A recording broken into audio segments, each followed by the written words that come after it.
And welcome to the Political Spotlight right here on Voice of the People 90.3 FM. It's a wonderful Sunday evening right here in the city of Lagos, and welcome to the People Station, basically where we get to address issues that affect every sectors of the Nigerian economy as it affects you and I. And the essence of Voice of the People, the fundamental principle for the existence of this particular platform, is for us to hold the government accountable to the people by factually highlighting issues to the Nigerian polity and, of course, asking relevant questions of those in authority to respond to them.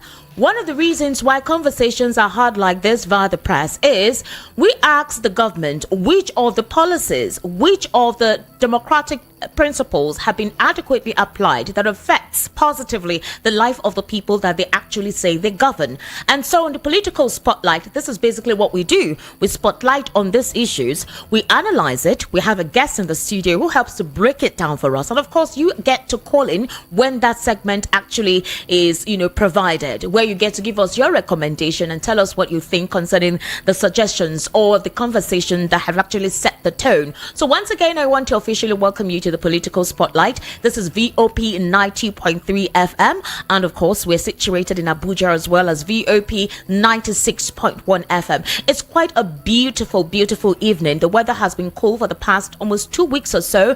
We're saying let it continue like this. However, I'm officially welcoming you. The dial is VOP 90.3 FM. You can actually join us on YouTube. We're currently streaming live. It's Voice of the People 90.3 FM on YouTube, and across our social media platforms, definitely we are VOP 903 FM. All right, I'm not alone in the studio, but very soon I'll be introducing my guest on the program, who will be joining me to actually give us his perspective on the issues I'll be discussed here. You can follow me on YouTube, right? At Estiq Media on YouTube. That's ESTIQ MEDIA. ESTIQ MEDIA. And of course, on Facebook is Esther Nwachukwu. That's ESTHER NWACHUKW, and on Twitter, that is X, is actually Estiq Media on YouTube. That's at Esther Nwachukwu, ESTANWACHUKW. And of course, on Instagram is Esther Nwaz, ESTANWAZ. So those are my social media handles, and I implore you to actually subscribe all on them or follow up. All right. So interestingly, what are we looking at today? There are quite a lot of issues for us to look at, but I want to remind us of the principal responsibility of a democratic government to its people. It is to provide defense and arms to its people, defending its people and providing the relevant arms to defend its people is to ensure that its economy is good and smooth, and if it's in a debt, it's revitalized. Also to ensure that there is food, adequate supply of food. The agricultural sector is booming. Of course, when a nation is well fed, then of course the nation is healthy and productivity will actually be viable. Setting up infrastructural, establishments across the federation, especially when it comes to health, when it comes to education, when it comes to textile, when it comes to mining. These are viable sectors that strengthens the economy of a nation. So you provide these viable infrastructures and establishments to help the nation strengthen, to help it grow. All right. Of course, like I already mentioned, institutions like your health sector, institutions like your universities or secondary schools. These are viable sectors that are very, very important for the well-being of a nation. And of course, your power sector. If there is power, businesses will boom. If power is subsidized, business owners can run their businesses. Okay. Not that you have quite expensive, money is going into power, and you're not even providing that power for services paid for. And so, of course, this will lead to the death of most entrepreneurship, most self-imposed businesses. Definitely, that's what it is. Then, of course, the political environment and the judiciary. Once you have a good politics, of course, politics actually has its own rivalry involved. But if the political scenario, the political stratosphere is good, then definitely you actually enjoy a healthy political discourse. And, of course, the government definitely knows that they have to live up to the expectation of those countries that they serve, when you have an adequate running judiciary where the law is no respecter of man, the law does not look at your political affiliation, the law does not look at your hierarchy, the law does not look at how much you can give them. Of course, the common man can trust the judicial system and things will work. These are the viable institutions that a democratically elected government actually helps to ensure that it runs a smooth government. Now, if there is a lack, if there is a dearth in all of this, then there is a major issue. All right, so it is quite important for us to have that in mind. A key idea of a democratic government is its commitment to equality and justice. Fairness, equality, and what?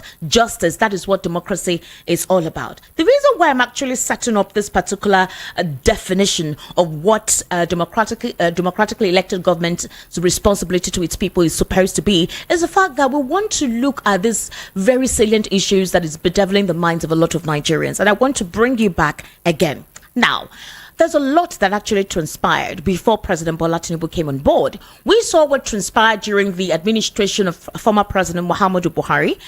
He rode on a tripod agenda, which was economic revitalization, corruption, and security. But in that three aspects that was the core of his administration, he failed woefully. We saw a huge disparity. There was tribal sentiment, there was religious sentiment, there was a nonchalancy and lackadaisical attitude from the government to its people. So we knew what this administration actually inherited. But what were the promises that actually led to the people celebrating and supporting this administration to come on board?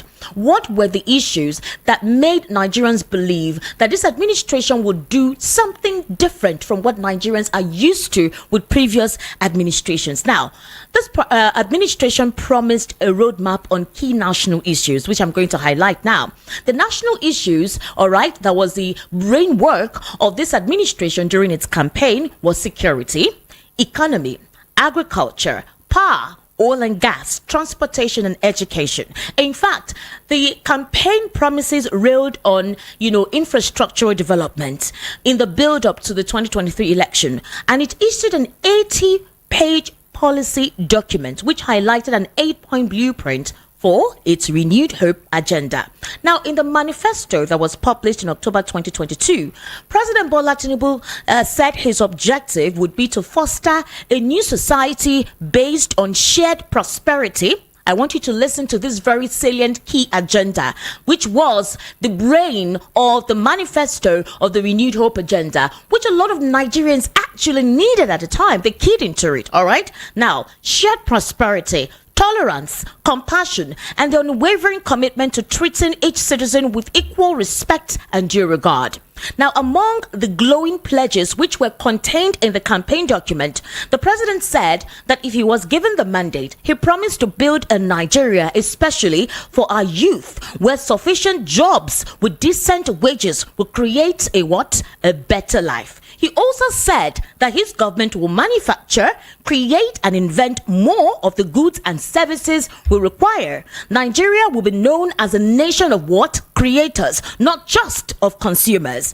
Under his watch, he said Nigeria would export more and import less, strengthening both the naira and our way of life. This is, you can check it on Google. These were the manifesto promises of the campaign on President Bola Ahmed Tinubu's agenda, which was what led to him, possibly being voted in as the president of the Federal Republic of Nigeria. He also promised to continue assisting the country's ever-toiling farmers through enlightened agricultural policy that would promote productivity and assure decent incomes so that farmers could support their families and feed the nation. Now, the president said his government would modernize and expand public infrastructure so that the rest of the economy can grow at an optimal rate, embolden and support our young people and women by harnessing emerging sectors such as the digital economy, entertainment and culture, tourism and others to build the Nigeria of tomorrow today.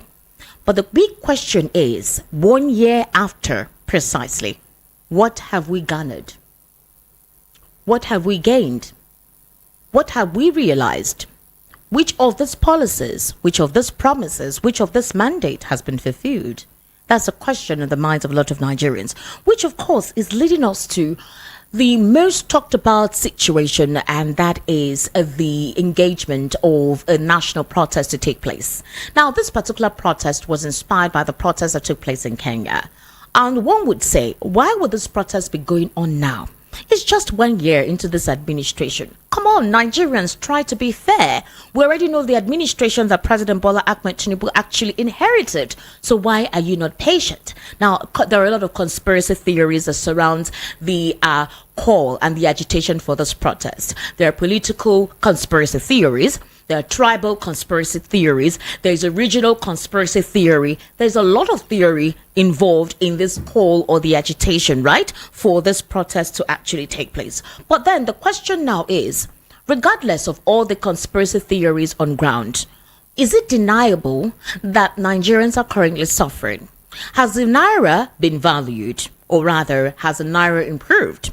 Has the border been opened? Is food quite accessible? Is our digital economy viable as the president has promised? What are the steps and the initiative already on ground for that? We heard that Google closed up their office, right here in Nigeria. The fintech companies went up. Most companies that have their bases here have closed up. All right. Most startup businesses too have shut down. The cost of living has increased. So the question is, when will these policies and promises, when we will begin to see them?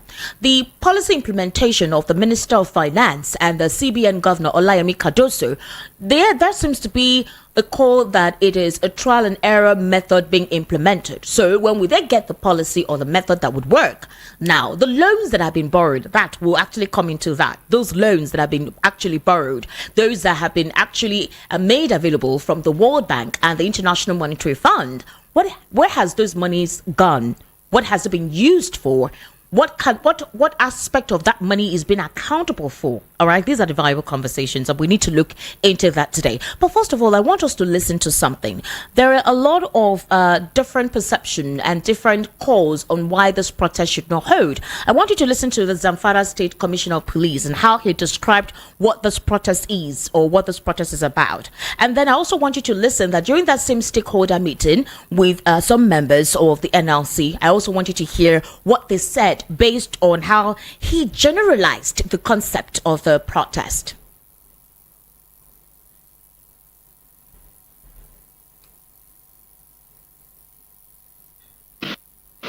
You are likely to be affected by any other person.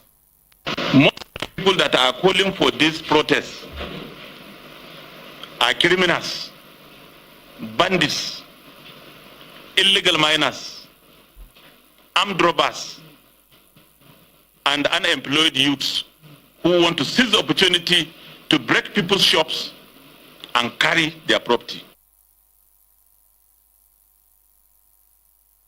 I want us to also remember that one of the campaign promises includes training and giving economic opportunity to the poorest and most vulnerable amongst us. According to the president, he said, "We seek a Nigeria where no parent is compelled to send a child to bed hungry, worried whether tomorrow shall bring food."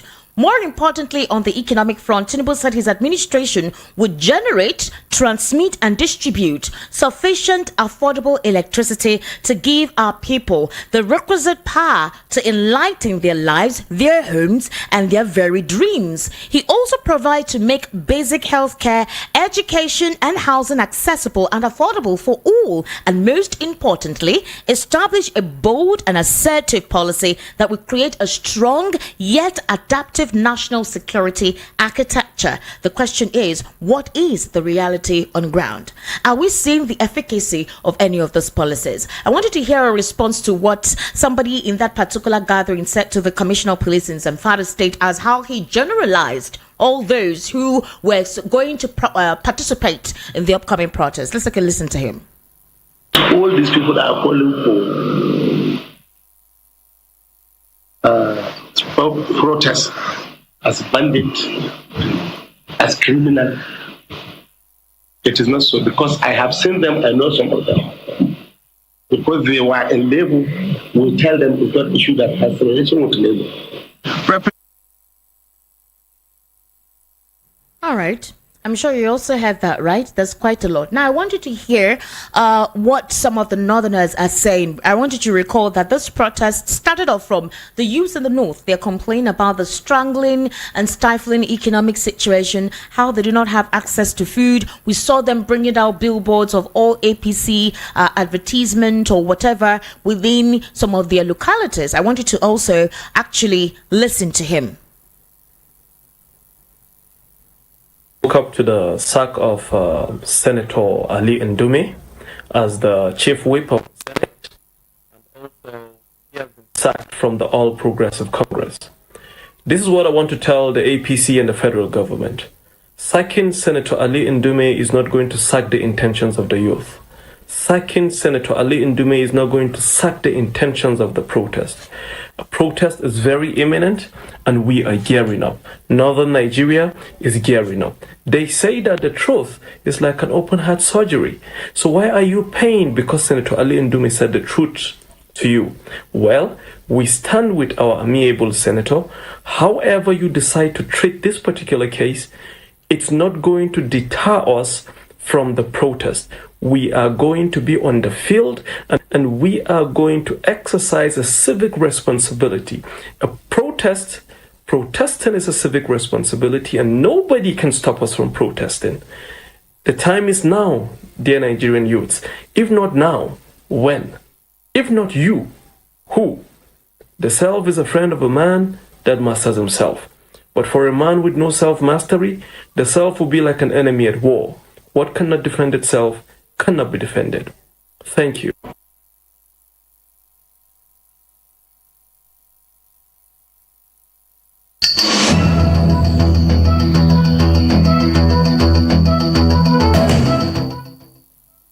Now, what is the crux of the matter? What are the cause for this protest?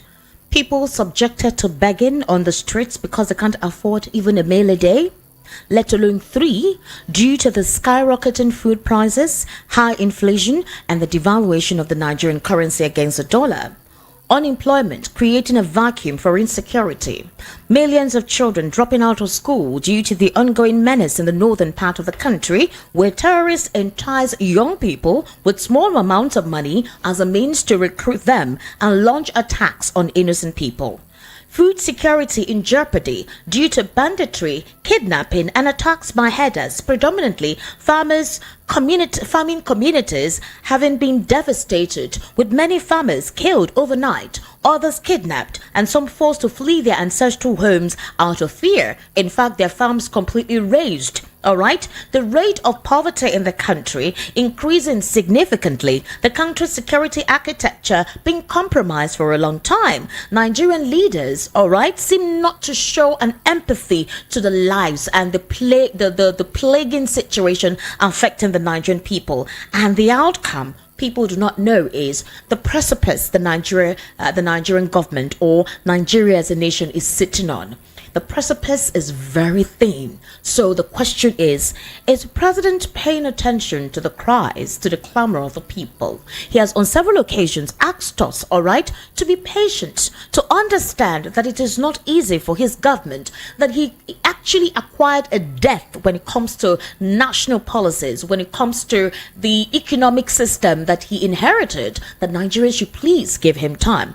But then Nigerians are asking questions as to all the monies that recently this government has been put or, having actually given by the World Bank, and the recent loan that you're requesting for, an additional 6.2 trillion naira being asked for to be added to the already 2.7 trillion naira on the Nigerian budget for 2024. Who is going to finance them? All the monies that are being spent, where is it going?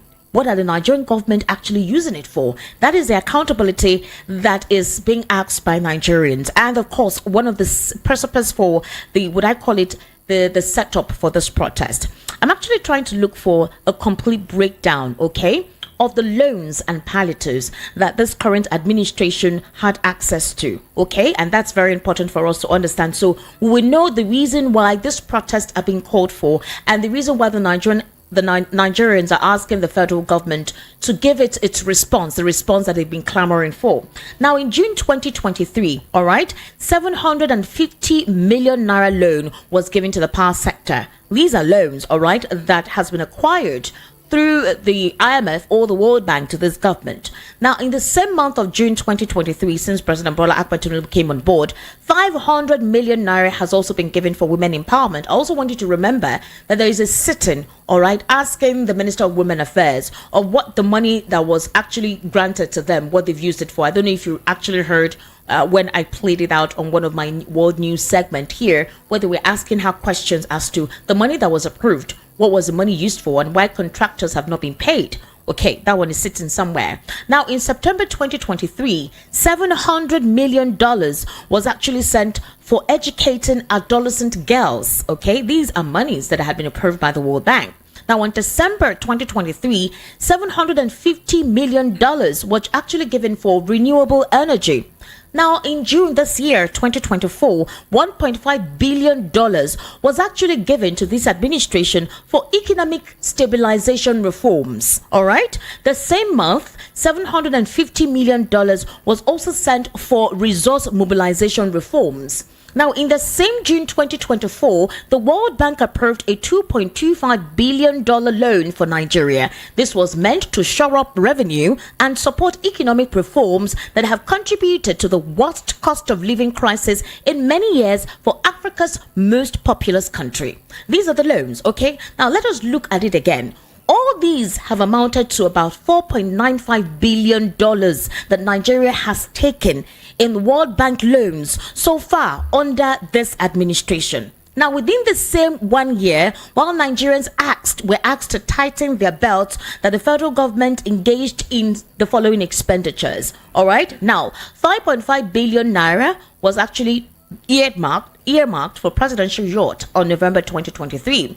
160 billion naira SUVs for lawmakers on October 2023. All right. 21 billion naira for commissioning of vice president's official residence in June 2024. All right. And then there's been talks of a presidential jet, which according to Omoyele Sowore has already been bought with $100 million. That is just to mention a few. Now, in all that time, let us take a look at what Nigerian, that is we, the average vulnerable Nigerian, has actually been able to benefit from these approved World Bank loans for this administration. In July 2023, 12 million poorest Nigerian households were meant to receive 8,000 naira monthly for 6 months, which of course Betta Redu was in charge.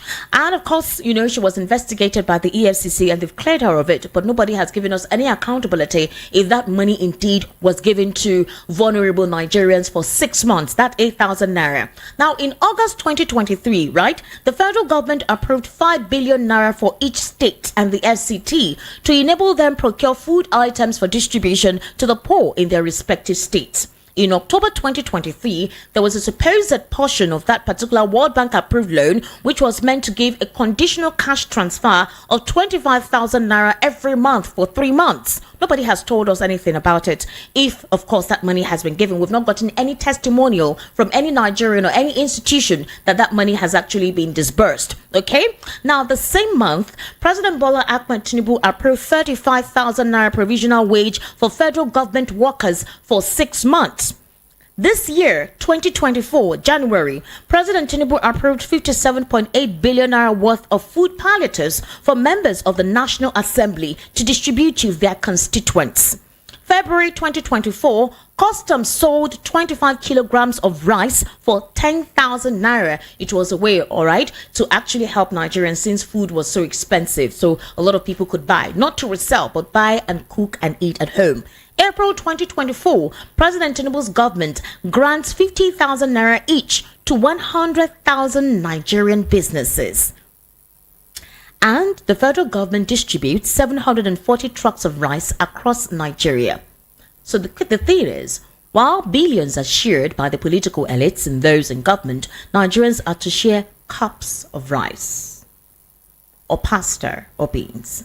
All right. We haven't heard any testimonials of anybody getting access to this fund, getting access to this palliatives. Nobody is giving us a breakdown. Nobody is giving us any will I say, accountability. There is no data provided for how this money will be used, how this money will be broken down, how this money will be utilized, or who has received this monies. Nobody has given a testimonial as to the data that has been provided, all right? So these, of course, are the genesis for the supposed protest that is being called for by Nigerians. But the question is, what is the fear? Why is the government actually afraid of Nigerians getting involved in a protest? Why are they apprehensive of Nigerians wanting to call to say, we are holding you accountable, make lives better for us? I want you to listen to this senator, all right? It's quite important because all these things helps in the conversation we're going to have later this evening. Now, this senator said a lot, and I want us to hear what he said concerning why he feels that the Nigerian government should rather have a dialogue instead of allowing this protest happen. All right, this is a National Assembly member talking about the planned protest and saying that it is dangerous to allow it. Let's take a listen to him. From your prayer constituency from Sokoto State. Mr. Speaker, this issue is a critical issue and it's timely for this hollow chamber to discuss this matter. I'm a young man, I'm a product of struggle. Normally in every struggle, 3C is necessary: consultation, confirmation, and confrontation. Mr. Speaker, honorable colleagues, I believe, with all honesty, the organizers of the protest, the young people that are calling for the protest, have not put necessary steps to make a confirmation or consultation from the government of the Federation and the government at all levels. In that way, Mr. Speaker, calling protest directly to the street will definitely turn down the peace and unity of our dear nation. Mr. Speaker, I'm a comrade. Anytime we are calling for protest, we must consider the atmosphere that we can lead protest and a peaceful protest. But the present atmosphere with the frustration, anybody or every organization that is organizing protest is definitely undermining the peace and unity of our dear country. It is constitutional to have or to organize protest, but always you must consider the national interest above individual or group interest. Mr. Speaker, these people that are calling for protest, I believe they don't know what will be the outcome when they go ahead to call for this protest. You can call for protest, but there is always non-state actors at the back door that are waiting to hijack what you think you organize on a peaceful manner. My candid appeal for the young people of the Federal Republic of Nigeria is candidly cited on an example of what is currently going in the continent of Africa, that there is a conspiracy of the Western world. Do not undermine what your action can cause as far as the economic prosperity, peace, and the progress of your own country. Mr. Speaker, giving a reference, far back 2009, under the aegis of African Youth and Student Association, we organized a mega rally in Sudan, trying to showcase what we believe is unacceptable policies across the African country. But at the end of the day, the protest turned out to be unpeaceful, and the Sudanese that hosted the protest bear the consequences. And now the same issues is being championed in Kenya. The same issues has been championed in many African countries. Nigerian, always, the case is different. When we started something, we don't know where it is going to be end. So I call for my fellow young people that, yes, I'm a member of opposition extraction, but at this very critical time, it is a matter of dialogue. It is a matter of talks. Talk, consult before you take a step of confrontation. My fellow young people, understand the situation and allow the policies to strive and see where the necessary way forward. Mr. Speaker, on this note, I want to once more call on my fellow young people to please exercise one more patience to see where the policies direction of this present administration is heading to.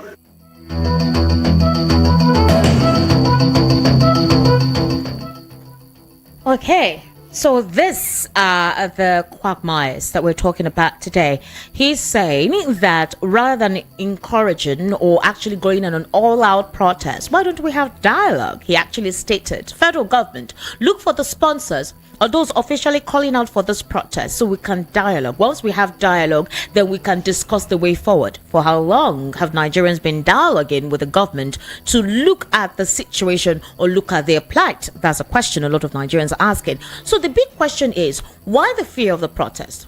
It's possible that there are some Nigerians who do not want this protest to actually take place because of what they suffered during the EndSARS protest. Now, there is something that is ongoing, all right, by the executives or, the political makers that we know. Now, they're using tribal, religious, and political sentiments to create what you call division, meaning using one particular stone to kill two birds. So here is the thing. For example, a couple of political elites and like-minded Nigerians are saying a particular ethnic group should not be part of this protest because they would tag it to be, it is Igbo people that took over the protest, like what transpired in EndSARS, where they said that a particular ethnic group took over that protest and they were the ones that caused a breakdown of law and order, where a lot of infrastructures within Lagos state was demolished, and it actually took the state backwards and involved a lot of finances to repair. All right, that's one aspect to look at it. Also, I want you to also take note that in reaction to this, other issues too are the fact that the Northerners are conspiring to overthrow this government, because during the time of former President Muhammadu Buhari, they felt that when that protest was on, that is the EndSARS protest, most of the Northerners did not participate in that protest because, according to a couple of critics, was the fact that that was their brother or their son that was in power. So none of them agitated, despite the insecurity, despite the poverty, despite the hunger. None of them agitated. So the question is, why are they agitating now? Others believe that during the administration of former President Muhammadu Buhari, for more than 100 days, he did not set up his economic team. He did not set up his ministers. He traveled out of the country on health grounds. We're rolling on a previous budget of 2014 thereabout, right? So exactly, Nigerians were patient. Nigerians were understanding. Nigerians were able to hold their grief despite the challenges at the time. And they blamed most of the problems on the previous administration run by the People's Democratic Party. So it took the president almost 6 months, or more than 6 months, actually, more than 6 months, to set up his cabinet, to put up a budget, all right? And of course, to actually return to the country and take charge as the president of the Federal Republic of Nigeria. There was no protest. There was no clamor calling. Nobody said, come down from your position. We want a different leadership. So why are you calling for a protest now? I'm speaking about those who are asking the Northerners why they're calling for a protest now. Is it because it's not their brother that's in power and they're not showing such an understanding? This is basically another segment of the conversation, another angle to look at it. Others also feel that the political elites who are trying to infuse political and tribal sentiment is that once the Northerners hear that a certain political or a certain ethnic group is in charge of the protest, maybe like if you say it's the Igbos are calling for the protest, they'll be like, I'm not going to be part of this. If it's the Igbos that are trying to take over this, I'm not going to be part of it. I want us to just call out the government to order and make them accountable to us. So in other other words, once there is that division, then of course the propensity of any protest holding will definitely not have any tangible direction. So once the Igbos say, we don't want to be part of it, or you guys are going to tag us that we're the ones that caused the protest, so we're not being part of it. The Northerners will say, oh, so the Igbos are the ones in charge of this, right? We're not going to be part of the protest. That balkanizes whatever the effect of the protest is. But Omoyele Sowore, who is a presidential candidate of the African Action Congress, he is also one strong advocate for this nationwide protest under the hashtag End Bad Governance in Nigeria to address Nigeria's governance challenges. And today he posted a list of names of those he alleges are inciting the public to riot on his account. So he's saying that those who are inciting the public to riot, that is to balkanize the sanctity or the effect of that protest. According to him, he mentioned President Bola Ahmed Tinubu. According to what Omoyele Sowore wrote on his X account, he said that topping the list is President Ahmed Tinubu for engaging in massive corruption, election rigging, and destroying the middle and lower class by terrible economic policy decisions since coming to power on May 29th, 2023. Also on the list are Senator Godswill Akpabio and House of Reps Speaker Tajuddin Abbas for leading the most, according to him, I don't want to use the word he used. And of course, he listed other names, Olayemi Cardoso, the CBN governor, for destroying the value of the naira. He also mentioned the Inspector General of Police, Kayode Egbetokun, for reducing the police to corrupt and irredeemable national institution. He also called the chairman of the EFCC for letting corruption flourish by ignoring real financial criminals while going after inconsequential low-level crooks. And he mentioned Mele Kyari, the general managing director of NNPC, for stealing over $3.8 billion through subsidy scam.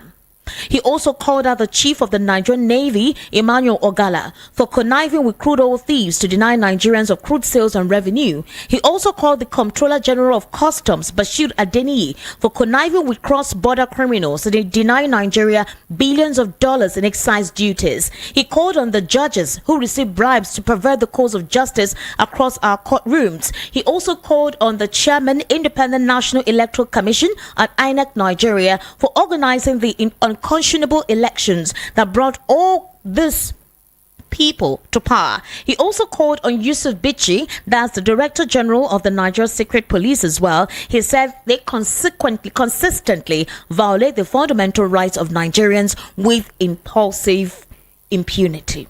These are the political elites Omoyele Sowore actually called out, that they are the ones who are trying to incite a public riot to balkanize the sanctity or the sacredness of the protest. And he's saying that Nigerians should not pay attention to it. Well, this and more are actually still part of the conversation. Meanwhile, in the course of the week as well, in reacting to the local government autonomy being talked about, and the fact that the local government were able to, the Supreme Court, ruled in favor of the local government, whereby the finances will be sent directly to the local government and not through the state governors. There are a lot of mixed reactions to it. But there was something that actually set the tone for a lot of Nigerians as to what one particular former chief of staff in Rivers State said about, that election and what actually transpires during elections. I want us to take a listen to Tony Okocha. He's an APC chair. So let's listen to him. Issue of election into office should no longer be the responsibility of state independent electoral commissions, because the system is already skewed. The governors will use it as another means of getting back what they feel they have lost. Because they formed the RISEC, the SEC, I'm sorry, when I say RISEC, I'm talking about Rivers State. They formed the State Independent Electoral Commission and give them handouts. I was chief of staff, I gave handouts. Elections could be written inside chief of staff's office. It was done so in my time. We did so. We'll write the results and hand over to the commission. They will their business is going to go and announce. And of course, after announcing the results, if you feel aggrieved, you will present before the tribunal. The tribunal is as set up by the state government. They also have their own handouts.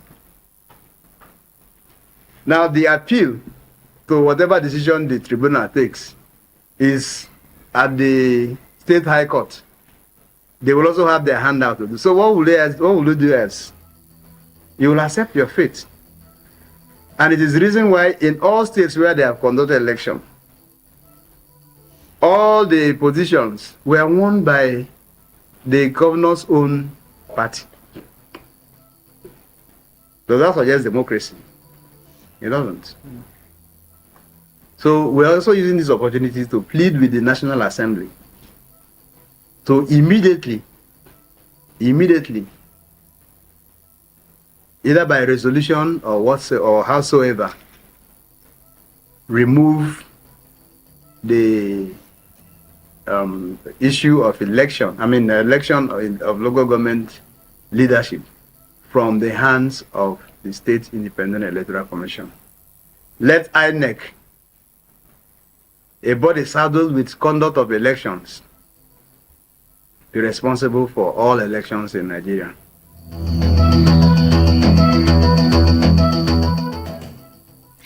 The same INEC that you just mentioned, that you guys write the election results and you send it to them to announce, and so you're clamoring for them to be in charge of local government elections. Well, like I said, this time around, let me introduce my guest right here in the studio, and that's Mr. Elvis Elimihele, who is a political, national and social affairs commentator. Mr. Elvis Elimihele has also been a journalist for more than 2 decades, and of course will be giving us his insight into some of these issues that I have raised. Mr. Elvis, good evening and welcome to the Political Spotlight. Good evening, Esther. Happy Sunday. Matter Day. Happy Sunday. The issues are so enormous that I don't even know where we are going to start from. However, there are issues that are confronting Nigerians. Yes. So we'll tackle them. So, go ahead. Yeah. The recent one the soundbite you just played concerning the Tony Okocha. You know, he was chief of staff to the immediate past governor of Rivers State. Okay. That's Nyesom Wike. And everything he said in that soundbite, Nigerians are already aware of it. Remember when we had the first discussion on this local government autonomy, I told you. Yes, you did. I'm happy that their finances, their funding is coming directly to their account now in the respective local government, 774 local government. But they say he who dictates the piper, he who plays the piper dictates the tune. If the election is still going to be coming under SIEC, that's State Independent Electoral Commission, you know, being organized by governors, I don't see much of that autonomy working. Okay. Yes. He has just told you now, he has just told the world now how the right result in Chief of Staff's office. That's exactly what will still be happening if the conduct of the election into the 774 local government is coming from the state governors. The state governors, yes, they may not come in, you know, to start looking for candidates from all the respective local governments. Okay. But once the election comes, is it not the person that is pronounced the winner that will be at the seat of that local government as chairman? That's where the governors will lay ambush, you know, in waiting for whoever is the candidate of the chairmanship position of all the local governments. So I am also of the opinion INEC has not fared better. INEC has not done well in most of the elections we've seen in Nigeria. But we have to look at how is local government election going to be conducted. Now that they've gotten the financial autonomy, they also have to have this election autonomy.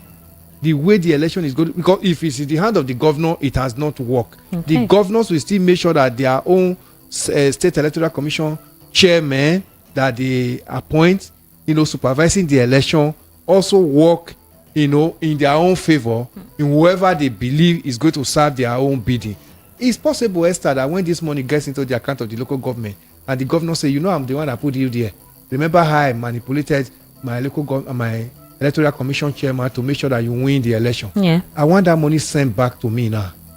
He has no choice because he won't have any choice, because what the local government chairmen are looking for is that they have opportunity to serve and be part of those that are sharing the national cake. That's the first thing.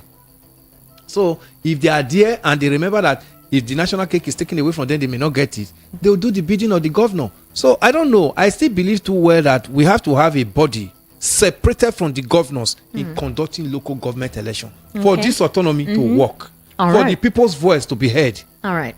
Now, I gave you a breakdown of the entire situation going on in the country. I mentioned all the World Bank loans, those that have already been approved and sent, and how much how much the Nigerian citizens, as the average Nigerian, has gotten.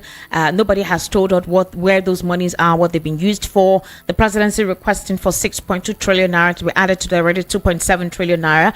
The cost of living crisis, which is one of the main, the brain behind the hashtag End Bad Governance protest. We've also heard some of the senators say, no, let's not go into this protest. Let's have a dialogue. We've also heard that one of the former Senate Chief Whip, Ali Ndume, actually being asked to step aside, being sacked because he actually talked about the current reality of this government. We've also heard of a particular arrest taking place of some persons who have been printing out T-shirts for this protest, and a popular TikToker as well has been arrested. So what are we doing? What's going on? It's so sad that the lawmakers who are supposed to be, answerable to the Constitution, Okay. are the people that are actually breaking the Constitution. First of all, let's look at it from this angle, Esther. Protest is the right of the citizen. Okay. Protest cannot be taken away from democracy. Democracy, encourage protests, and also encourage that the people who are protesting must do it in accordance with the law of the land. Good.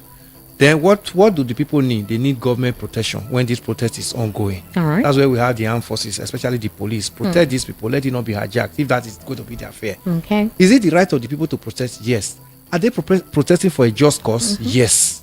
You and I know what we are going through now in Nigeria at the moment, what Nigerians are going through. So, hitting all the policy by the government that are supposed to give the people protection and make the life livable for the people, if now they are not the one hitting all the policy, that's where my surprise comes in, Esther. I'm not too comfortable that because one of their own member, one of their own high-ranking senator actually spoke the truth. Then the next thing we saw was that a letter came from the ruling party secretariat that this lawmaker must be removed from his office. It sounds so ridiculous. Within 7 days. I mean, immediately the letter was read in the floor of the house. The next thing was that a voice was put in place, and everybody in the house say, "Yay!" Which means this man should actually go. Which means, Esther, these people are not representing us over there. They're not representing your interest and I. Because the man who spoke, Ali Ndume, who spoke, actually spoke in line with what Nigerians are going through. And now his party said he has gone beyond the laws of the party, which, to Nigerians, he has not done that.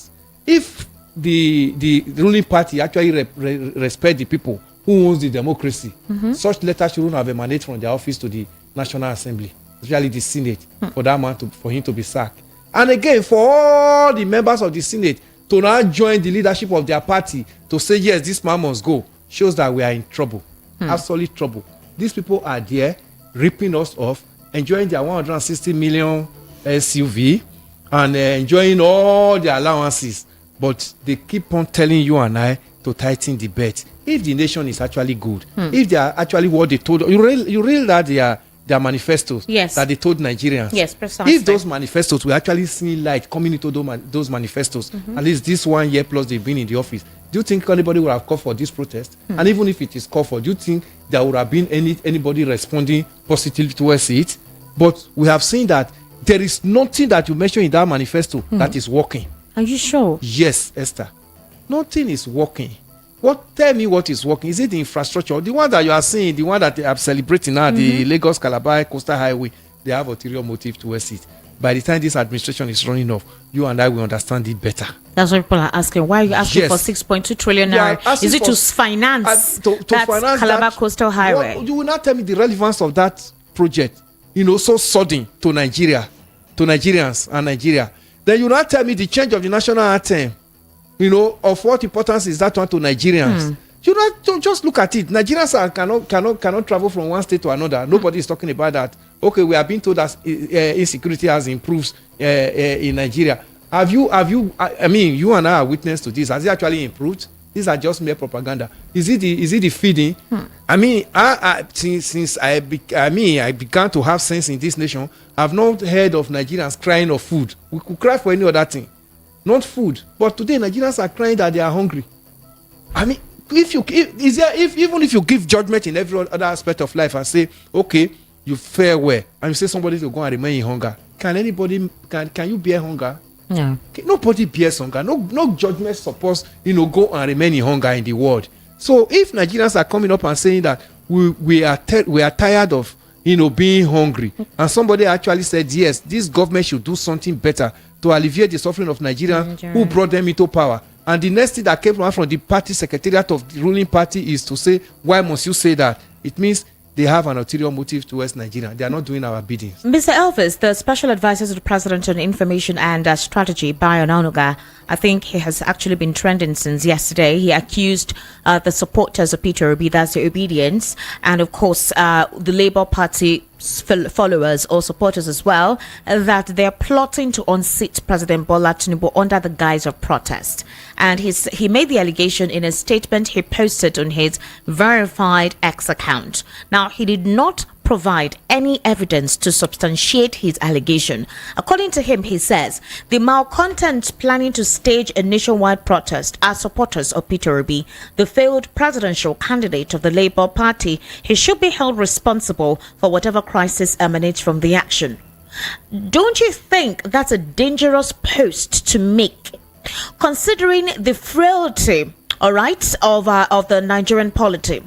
The tribalism or nepotistic sentiments is very, very thin. And you having to call out an individual without any substantiated evidence to prove otherwise. What are you doing? Are you trying to incite people? Is there something that is behind what you're putting out there? It's quite important for us to actually evaluate that. You call out somebody when the initiator of this protest is not from that group, is not from this region. You know the region that is calling out for this protest. You're not calling them out. You're rather looking for somebody you consider a scapegoat, probably because you've seen the hate towards this individual or towards the supporters of this individual. Why would a minister that is supposed to promote unity be one to do something like this officially without giving any evidence whatsoever to your claim? It's pathetic to hear this kind of statement from a very senior colleague in this profession, Bayo Onanuga. If I want to go into a little bit of his history, Bayo Onanuga was an activist in the media house. He was one of the editors that actually fought against the military rule. We remember when he was the editor of the Concord, when the Concord was closed down by IBB then. He was the editor. And what was he doing there? He was actually telling Nigerians, where the military administration of the various military governments never fare well.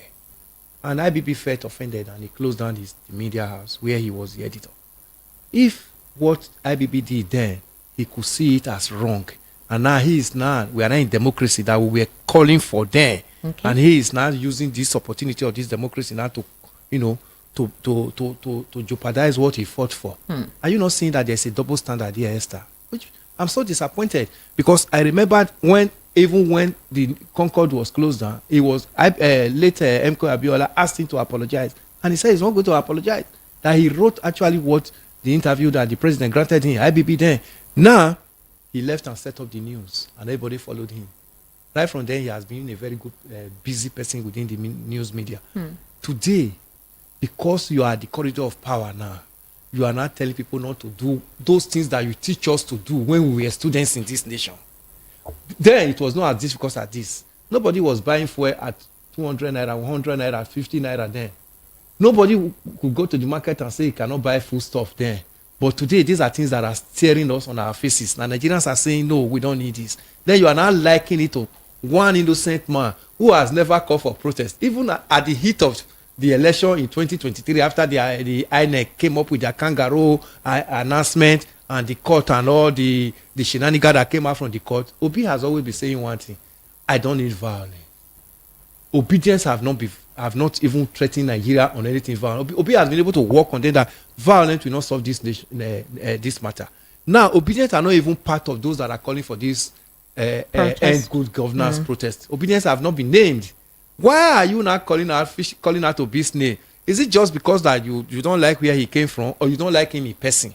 most of this calling that is coming out from this end good governance, whatever, end bad governance, end bad governance protest, is actually coming from the northern part of Nigeria. It's not really, there's not much of it in the south so far. It's like they're afraid to mention that. But instead of you to speak the truth to, where it belongs, you are taking it to somewhere else. I think there is more to it. Obi should watch this government because they might come up with trump-up arrangement and pick him up. Gumi actually asked that Nigerians should protest. Yes. He told his people, he spoke it in Hausa, he said that what is haram is bad governance. I mean, I remember during Buhari's time, these same people said protest is haram. But now they're saying, go ahead and protest, but do it peacefully. But Esther, we're not asking you to riot, but do it peacefully. But you also agree with me that even the sitting president today, Asiwaju Ahmed Bola Tinubu, is a brainchild of protest in this nation. One of the Occupy Nigeria protest 2012 that you must remember quickly is that January 2012 Occupy Nigeria protest when fuel was not even up to 150 naira that it was adjusted to. Today we are buying 750, we are buying 650, we are buying 680, depending on the location you are in this nation. Yet somebody is calling that Nigeria should not protest, knowing fully well that the president that is sitting there today has been a brainchild of protest in this nation. Let me play that. Let me quickly do that. Okay, let me just include. Not the force, warning signal for INEC as an institution. They do not represent the interests of Nigerians. They are all compromised electoral officers. They have committed criminal offenses by rigging elections against Nigeria. So that was President Tinubu during the Occupy. I said INEC is a criminal institution and do not represent the interests of Nigerians. And this is the same INEC that actually, duly, called him in and said, you won. And this is the same institution that he's protecting. So the same institution that gave us the announcement around 3:30 a.m. in the midnight. Without telling us what happened to the glitch. The same INEC that told us that there was a glitch in their system. Today, we are no longer talking about that. But Nigerians have even lived behind those ones. They've taken them behind us and say, okay, let's move on. Maximum 4 years or maximum 8 years, 4 years. Let's go through it. But now, these 4 years has become draconian. We can't feed. That's why we are on the street. If these 4 years Nigerians can manage to feed, we can bear so much. But do you think it's too soon? It's not too soon, Esther. One year after. No, it's if not Nigerians too soon. were patient with Buhari. Esther, listen. Why we are saying it's not too soon? If it was PDP they took over from, another political party or Labour or whatever, one would have said, okay, that political party have not fared so well. That's why we brought in the new political party like a change, like what they told us in 2014, 2015. But you are saying that the power left APC to another APC government, which means you will now begin to ask, what is the manifesto of APC to Nigerians? In 1979, 1983, I was already growing up as a young man. I was able to start reading manifestos of the political parties then. We saw NPN, we saw UPN. UPN came up with free education at all levels. Do you understand? The NPN said, no, we are not giving free education, but we are going to give qualitative education and you are going to pay. All right. But for those of us who were fortunate to be in UPN state, which Bender state belongs there, enjoy this free education, freely at all levels, Esther. Now, today, we don't even know the manifesto of all the political parties. Every government that comes in, everybody that is coming up with its own agenda. Is the agenda the manifesto of the political party? Agenda is just drawn up by the president that is coming in. So, Nigerians saying that we are hungry, 1 year of Tinubu's administration. Nigerians are saying because APC has led us for 8 years. Okay. And we are now in the 9th year of APC, 9 years plus, and it's getting worse. So that's why you see that Nigerians can no longer bear. They've now come to see that this political party is not going to take us anywhere. Otherwise, we would have started seeing light if there were foundation from the past 8 years. Esther, you agree with me that the child that is born 8 years ago is no longer a baby in the kindergarten. It's already going into like JS1, and you don't call such a child a baby any longer. So we have had 8 years wasted, like you write in your prologue that woefully That's the worst administration this nation has ever experienced. Buhari's 8 years of governance in this nation. And now we have seen another one that just come in with all the promises that I know where the shoe pinches and I know the job I'm going to do. That was his campaign that gave me the opportunity. I know where to start from. We have seen that we are actually going backward more than where we were. So that's why Nigerians are calling that enough of this. But according to Bayo Nanuga, he's insisting that the planned protests are an insurrection against the current administration, and he called on the State Security Service to arrest those he listed.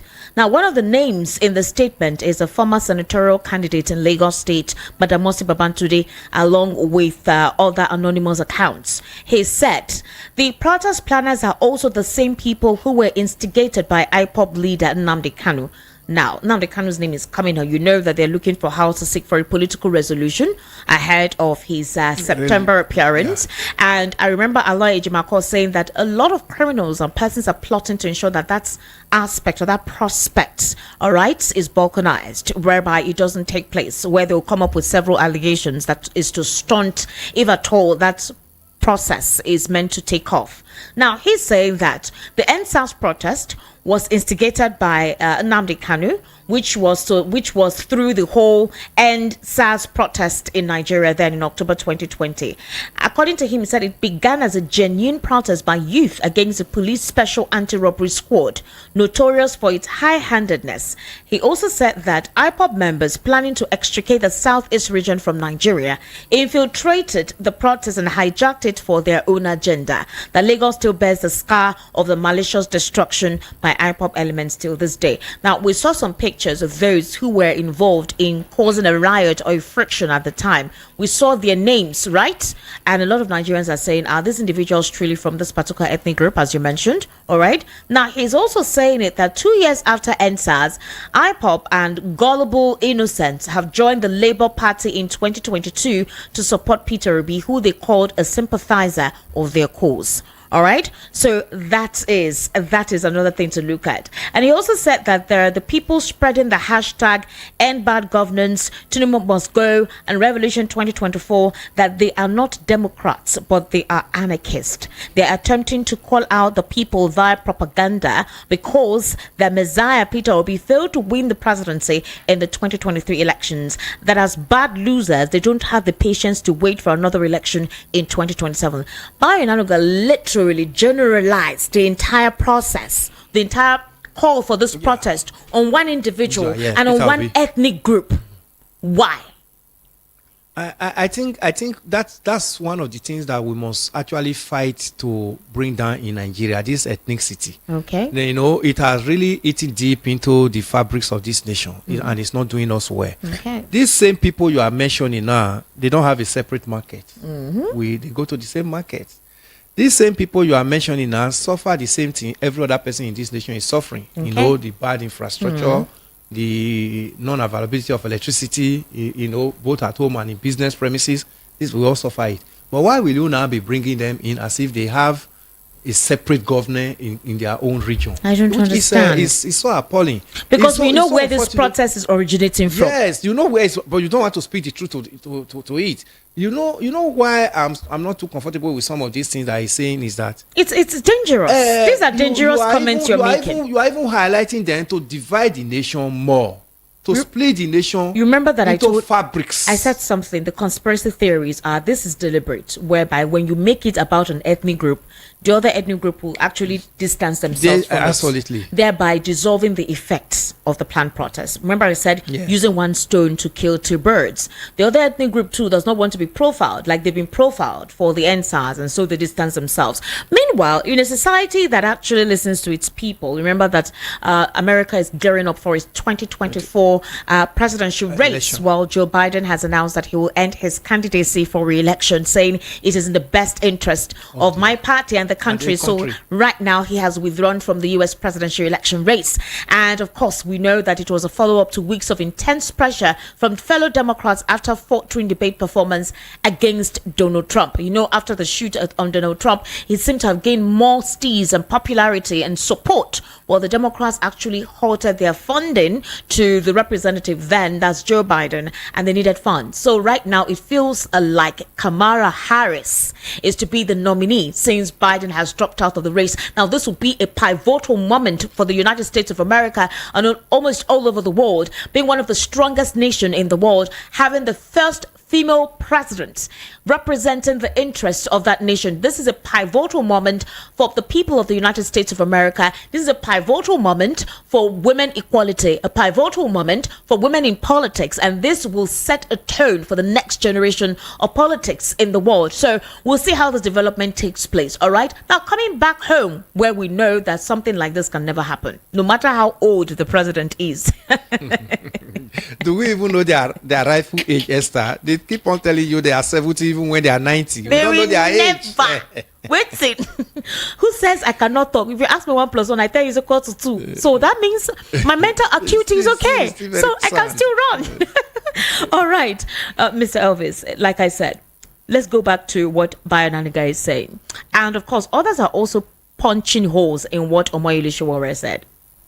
They're saying that Omoyele Sowore has never actually occupied any position in government whatsoever, has always been an agitator, has always been one, all those people you would call student union leaders and whatever, and that would he be there actively to participate in this end governance protest, or you will galvanize people while you're somewhere tweeting?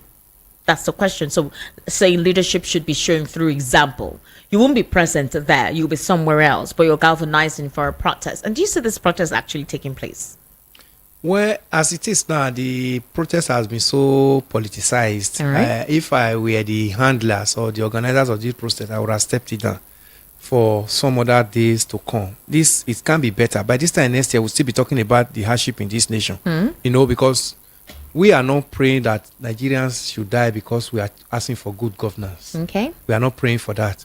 This same government that has already politicized it now, they are going to arrange their another group, counter group, that is going to foment trouble into the peaceful process these people are calling for, and then use that opportunity to unleash mayhem. I think a counter group has already been set up. We are going to see them. We saw them during the NSAS when DSS were dropping off men from SUV. Yes, even we saw them during the proposed protest against the EFCC at Ikoyi. Yes, the people did not come, but we saw the counter protest supporting the EFCC. Before they start releasing all these statements, they have already made up their own. And before you know, if these people are on a peaceful march, these guys will come and hijack it. And then they will now be the Nigeria police, who are actually very happy, trigger-happy policemen, will now have the opportunity to open up arms against innocent Nigerians who are already hungry, calling for a better government. So I would have asked that they step it down and wait a little, even because it has been hijacked by the government already. Okay. It is not going to use that result that it's so desired. And we don't want Nigerians to die because we are calling for good governance and take hunger out of our kitchen, out of our home. You sound like you've taken a position to this. Yeah, that's my own opinion. All right. Because I don't want more lives to be lost. This government cannot protect life because they've already failed. What I would have expected this Obayo Onanuga and all those that are in Tinubu's government to be doing is, if the people are saying we want to come out on a peaceful protest. Esther, mind you, this is just supposed to be a peaceful protest. It's not riot. It's not riot. The government should have set up machineries to think of how to protect them so that it will not be hijacked. Okay. But now the government is already mentioning names. Yes. Mentioning ethnics. Yes. Mentioning tribe that are like, they want to forcefully take the government out of President Tinubu's hand. That means there is ulterior motive to it. The government has already prepared a counter group that they will unleash on these people and, brandish this statement that has already made to us that have we not said it, these are the people. And they will use to pick up innocent persons, and innocent persons will also die in the process. So to avoid that, I think they should subpedal down this protest and find a better way to come up with something that can, tell this government that we are not happy towards what is going on. All right. Notorious terrorist leader Bello Turuji has accused the Minister of State for Defense, Bello Matawalle, for complicity in backing terrorism in the country. This is a very huge allegation. Bello Turji Kachala, who is known as Turji, is a notorious Nigerian terrorist and bandit leader who has been operating in northern Nigeria, including Zamfara, Sokoto, and Niger State. The 28-year-old terrorist leader allegedly led a bandit gang attack from January 4 to 6, 2022, where over 200 people, including women and children, were massacred by bandits in Zamfara State.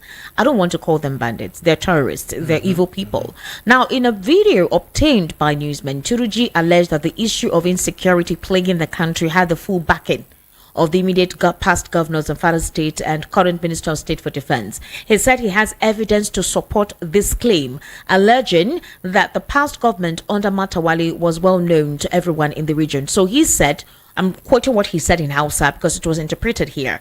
My name is Mohammed Bello Turuji and I'm releasing this video to reach all Nigerians from the leaders to the poor. This is the message I want to convey to everyone. The issue of insecurity plaguing our country has the full backing of the immediate past government of Zamfara State. I have evidence to support this claim.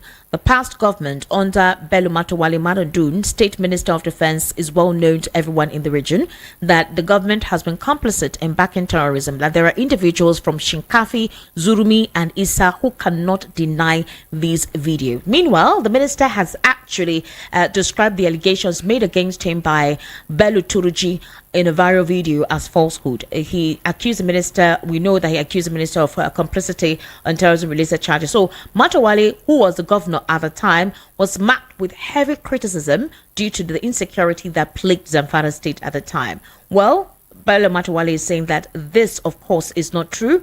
And his media consultant, D.M. Saka, who is also one partner of a particular PR company, according to him, he wrote, attention has been drawn to a video shared on X and Facebook page that the allegations against Bello Matawalle are malicious, baseless, unfounded, mischievous, and deliberate concocted lies were told against the minister, and that all of this are not true. There is no credibility to it. But we know Bello Turuji, and we saw what the African Eye exposed at the time when the BBC conducted that documentary. Now, the PR to Bello Matawalle is saying, no, all of these reports are unfounded. What's your take on this? Yeah, let's just put aside the PRO response because they are doing the bidding of their master, their boss, and they are paid for what they do. But you and I, we actually, take a retrospect back to Matawalle's regime, government, administration in Zamfara State.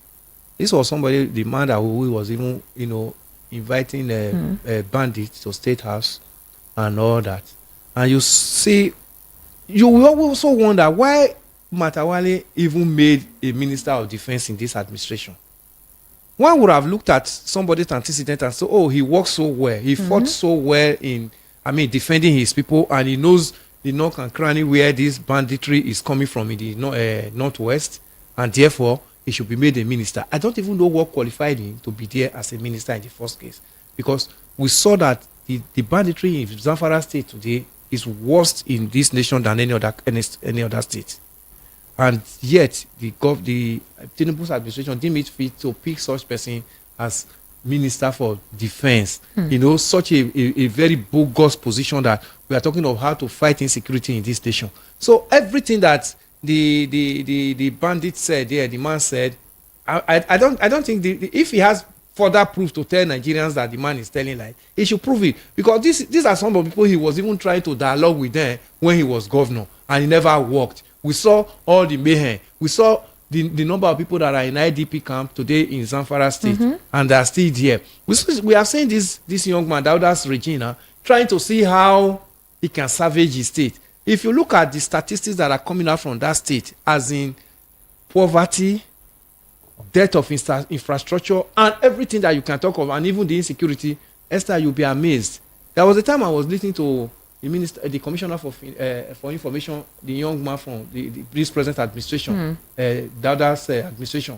In fact, when he realized statistics of the decay in Zamfara State, you'll be wondering whether Zamfara ever has a government before now. And that same person has been made a minister in the of federal Republic of Nigeria. But that's a serious indictment.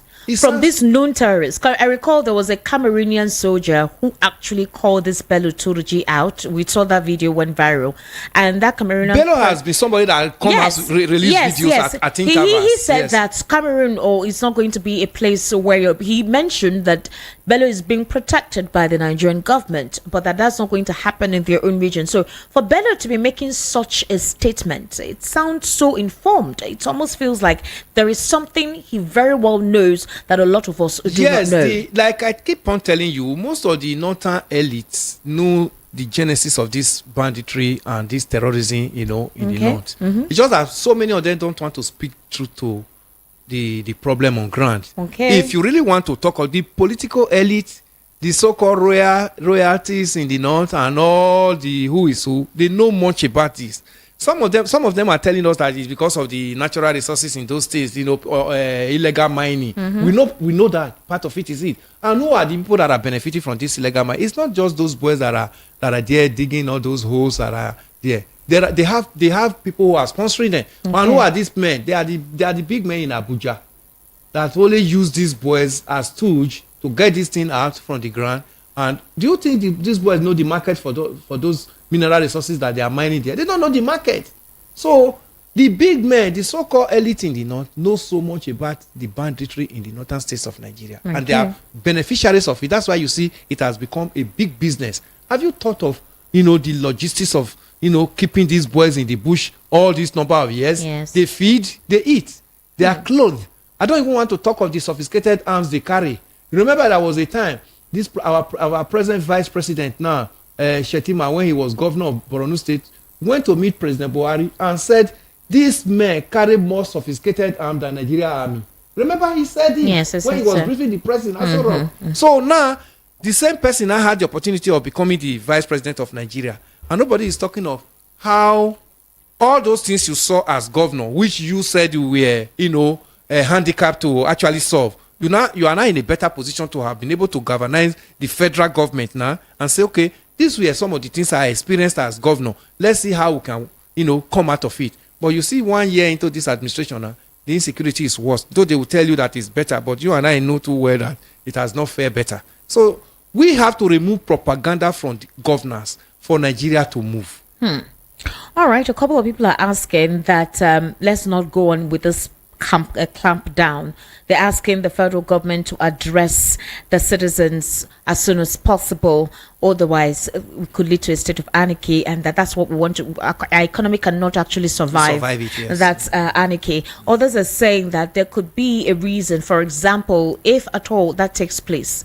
It's possible that the military formation is already out there. The police are already galvanizing themselves to fortify strategic positions. So if that's the case, is it advisable for anyone to go out?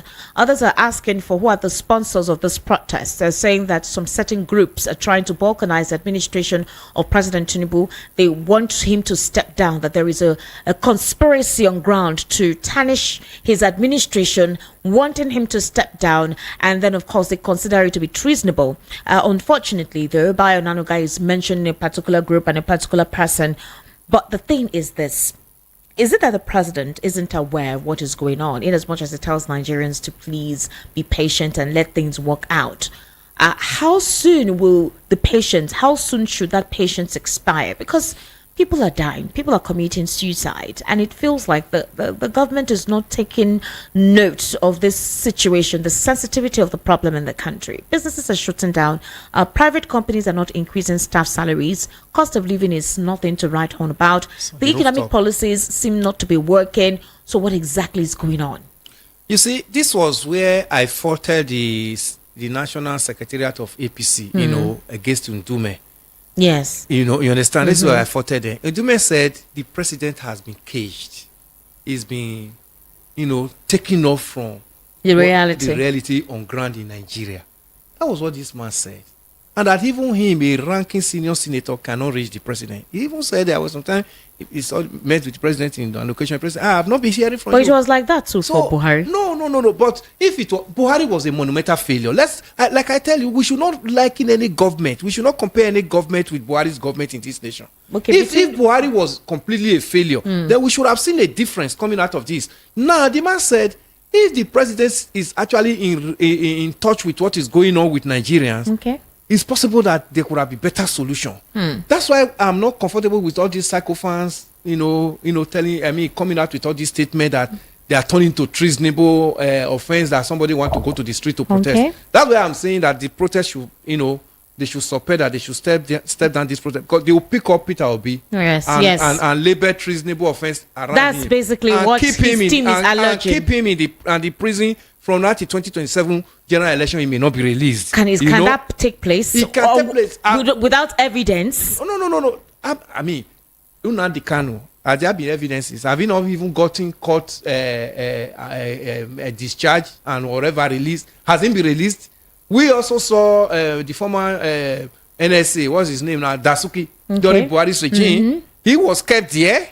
Even when the ECOWAS court and all of them has actually said he should be released all the time, he was not released until political solution came in. So if this Trump up comes up against Obi, he will be picked up. Esther will only be in the media here and be calling on Obi's release, but the government will not. You will be seeing court sessions bringing him to court, and the judges coming up with different type of procedure and whatever to keep him there. 2027 general election will come and go. This man will be there. Will be begging the government to release him. So with all these ones that they've already come up, cooked up now, these are strategic. There are people who plan all these things for the government. Meanwhile, in Damaturu, Yobe State, the youth there vandalized a billboard erected to welcome President Tinubu to the state for the launch of the Yobe State Agriculture Empowerment Program. This was just on Saturday. After the launch, the youth in the state were filmed climbing the billboard welcoming President Tinubu to the state.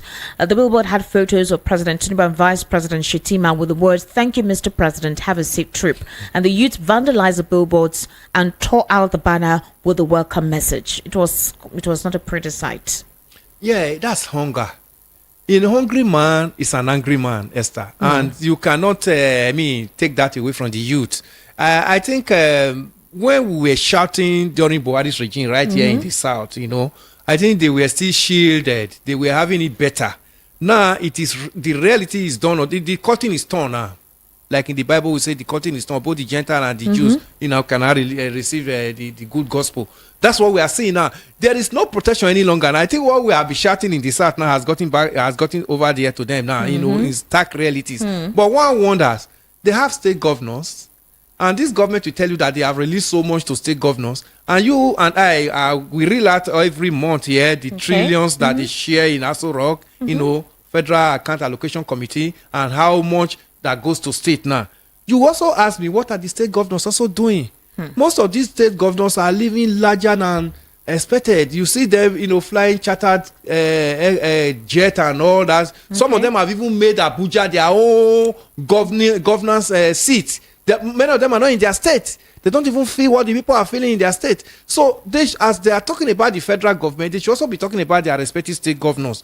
And they should help in making local government work with this judgment that just came. Yeah. Let local government work. If local government works, that's the government that is supposed to be closer to them. They should be able to, walk into local government chairman's office and demand for some of this relief as far as this biting economy is concerned. If they are not getting the allocation directly, they should be able to channel it to the people that they are meant to serve, because the governors have already, taken over the politics. Governors, you see, when elections are coming by 2026, when we are gearing up for 2027 general election, you see the president, the aspirants, or whatever candidate rallying around governors, because the governors are now the kingmakers of presidents in this nation. True. Even the present president is a former governor. You understand what I'm saying? Yes. The secretary to the federal government, George Akume, is a former governor. And even look at some of his ministers. You see, so that's to tell you that the Nigeria Governors Forum doesn't just end as being a governor.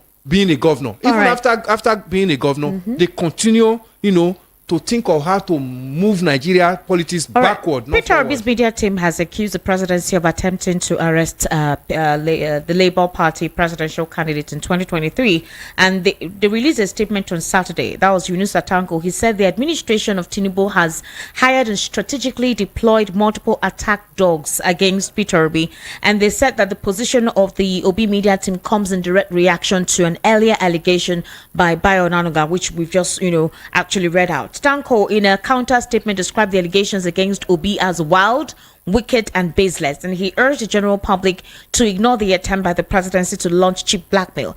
But like I said, those allegations are too heavy, and if you haven't provided any evidence beyond the names of persons you mentioned on X to be the supporters of the Labour Party or Obedience, don't you think that that's a very critical and would I say frail statement? It was quite a lengthy thing. He made quite a huge allegation.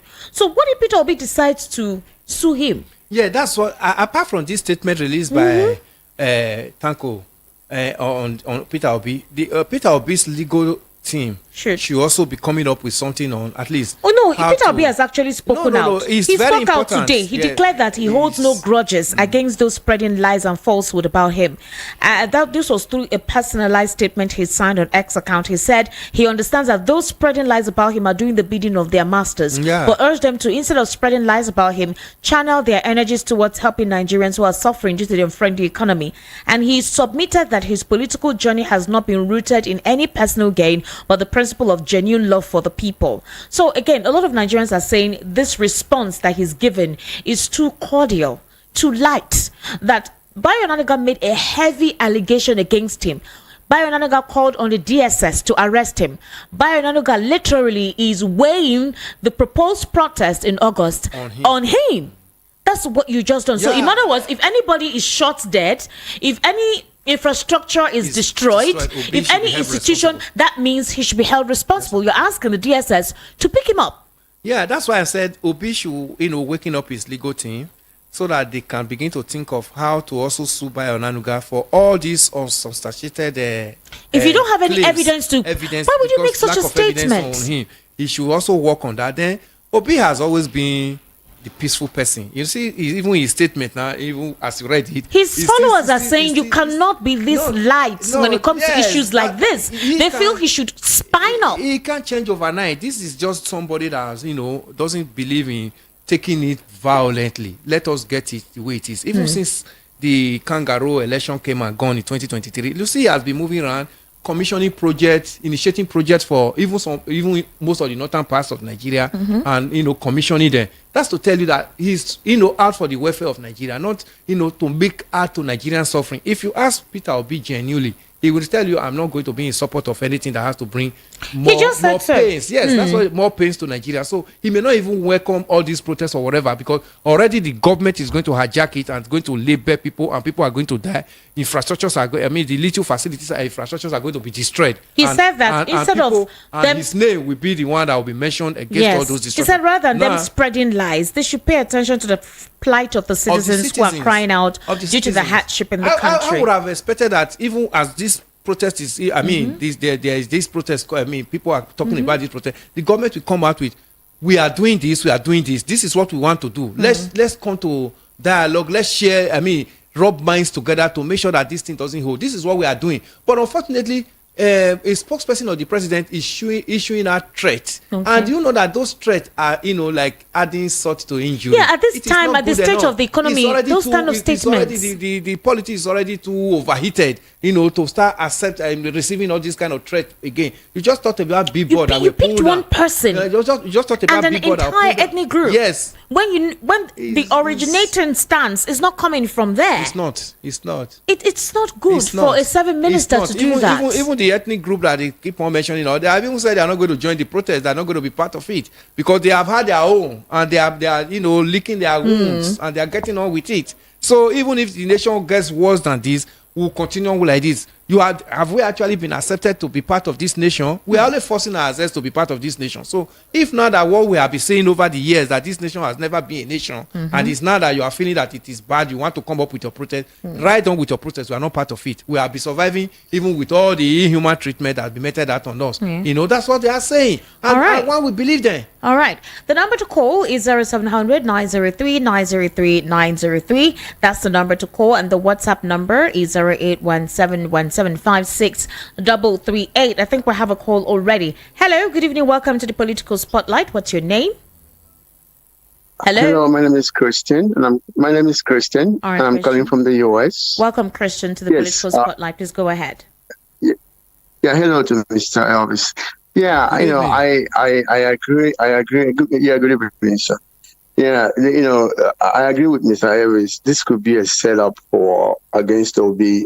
This trying to implicate him with organizing the protest. He's obviously not the one organizing it. People have come out from the north, and Bayo Nanaga doesn't have the balls to mention them.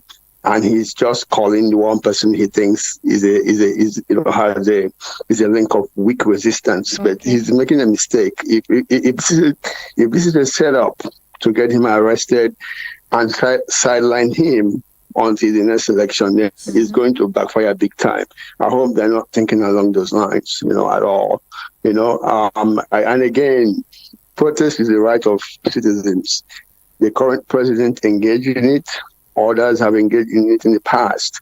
As long as there's no violence associated with it, it is a legitimate right of every person anywhere in the world to protest. And this government, just has to be very careful about how it tries to ethnicize everything against a particular section of the country. Because the whole thing is that once this blows up, property and life will be destroyed. We saw what happened during the election, when a particular ethnic group was attacked in Lagos to stop them from voting, and then subsequent victimization with destruction of property and so on under all kinds of pretenses.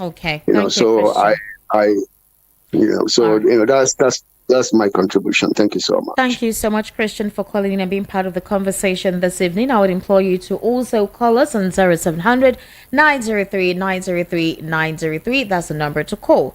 Hello, good evening and welcome to the Political Spotlight. What's your name, please? Hello. Yeah, good evening. My name is Mazi. I'm calling from Germany. All right, Mazi, go ahead, please. You have a minute. Yeah, my greetings to your guests. Look, good evening, sir. Whether my brother have spoken well. Look. Hello. I'm an Igbo man. I'm an Igbo man. Are you hearing me? Yes, I can hear you now. Go ahead. I'm an Igbo man, and there is a way. There is a point that Nigeria can push the Igbos. I heard your guest talking about Nnamdi Kanu. Nnamdi Kanu has been, was adopted, and then kidnapped from Kenya and thrown into DSS dungeon since 3 years now, and nothing is happening. The court has freed him and he stayed there. Nigerians are, pushing the Igbos far to the wall. And now they're talking about P2B. Let me tell you, it's not a threat. Bayo is the one making all the statements. Yes, but when you go to the S and see what Yoruba APC, I don't want to say all Yoruba, but what Yoruba APC are saying about Igbos and P2B. Look, let me tell you, even I was here when Yugoslavia, was dismantled. No country is sacrosanct. No union, no marriage is so sacrosanct. It's just a warning. P2B will be their last straw. Thank you. Good night from here. All right, thank you for calling. 0700 903 903 903. That's the number to call. 0700 903 903 903. All right, and of course the WhatsApp number is 0817 1756 338. 0817 1756 338. Hello, welcome to the Political Spotlight. How are you? Hello, can you hear me? Okay. Hello, can you hear me? Hello? Hello? Can you hear me? Good evening. Hello, can you hear me? Hello? All right, please kindly call back. You've actually been on all this while. 0700 903 903 903. Hello, good evening. Welcome to the Political Spotlight. Good evening. Good evening. How are you? Name and location, please. Yeah, Esther Wachuko, this brother C2 calling for Freetown, Sierra Leone. All right, good evening. Welcome to the Political Spotlight. Please go ahead. Thank you, and gentlemen in the studio, I greet you. Esther, let me say something here quickly. Okay. I believe that the whole world is listening to this voice. Okay. Ndi Igbo particularly have suffered in Nigeria. Ndi Igbo particularly.